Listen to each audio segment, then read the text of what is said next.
different than what I usually see. It was like God took my head and turned it and allowed me to see something that I had not been seeing. He wanted me to see what he saw. And after I began to pray about it, after hearing it, and after it beginning to lodge and something that my mind could actually begin to process and digest internally, then, oh my goodness, help me Jesus, then the Lord allowed me to realize that what he was showing me was, please let me just say it. God was speaking to me about sexual predators within the church.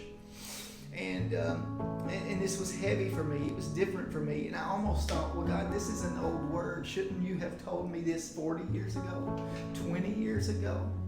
And then part of me thought, well, no, I was a younger man, and I often battled and struggled and lost the battle with lust back then.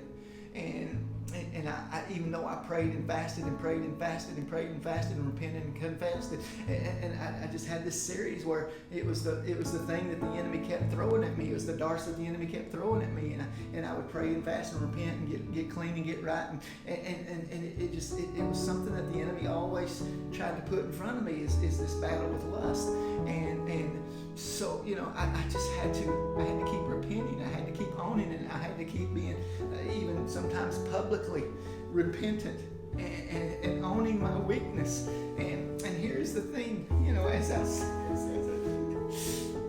it's like, wow, did I just say that? Yeah, I did just say that. But here's the thing, I can't play a part. I can't be an actor like, woo, he's got it all together. Sometimes I feel like I sort of do, but then sometimes I'm just broke and a mess and so needing him. So here's the thing. God sees the hypocrisy. He sees perversion.